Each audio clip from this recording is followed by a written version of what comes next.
ઉદાહરણ 1.2 એક પ્યાલા પાણીમાં કેટલા ધન અને ઋણ વિદ્યુત ભારો હશે? તો હવે પહેલા તો એક પ્યાલા પાણીની અંદર કેટલા અણુઓ રહેલા છે એ આપણે શોધવું પડે. હવે આપણે જાણીએ છીએ કે પાણીનો અણુભાર 18 છે અને એક અણુની અંદર કેટલા ધન અને કેટલા ઋણ વિદ્યુત ભારો રહેલા હોય તો કે પાણીનો અણુ એટલે H2O, તો એની અંદર 10 પ્રોટોનની સંખ્યા હોય અને 10 ઇલેક્ટ્રોનની સંખ્યા હોય. H2 માં 2 અને O ની અંદર 8. તો પ્રોટોનની સંખ્યા 10, ઇલેક્ટ્રોનની સંખ્યા 10 થઈ ગઈ આની અંદર. બરોબર છે?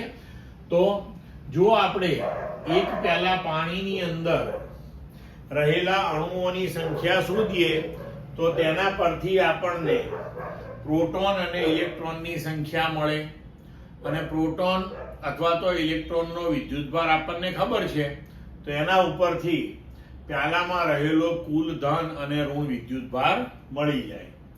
તો હવે આપણે ધારો કે પ્યાલામાંનું પાણી જે છે એનું દળ 250 ગ્રામ લઈએ. એકચ્યુઅલી આપણને પ્રશ્નની અંદર એ આપવું જોઈએ, કારણ કે પ્યાલામાં રહેલા પાણીનું દળ એ કોઈ અચળાંક નથી એમ, પણ ઉદાહરણની અંદર ચોપડીની અંદર જે સોલ્યુશન આપ્યું છે, જે ઉકેલ આપ્યો છે એમાં 250 ગ્રામ લીધું છે, એટલે આપણે એ પ્રમાણે આ લઈ શકીએ. તો હવે 18 ગ્રામ એટલે કે 1 મોલ દ્રવ્ય થયું. તો 18 ગ્રામમાં 6.02 × 10⁻23 એટલે કે એવોગેડ્રો નંબર જેટલા અણુઓ હોય તો 250 ગ્રામમાં કેટલા અણુઓ હોય? તો પ્યાલામાં પાણીના અણુઓની સંખ્યા આપણને મળી જાય n 250 × 6.02 × 10⁻23 ભાગ્યા 18. હવે કુલ ધન વિદ્યુતભાર અને કુલ ઋણ વિદ્યુતભાર સમાન છે અંદર, કારણ કે પ્રોટોન અને ઇલેક્ટ્રોનની સંખ્યા અણુ દીઠ સમાન છે. તો હવે આપણે કુલ વિદ્યુતભાર કેટલો થશે?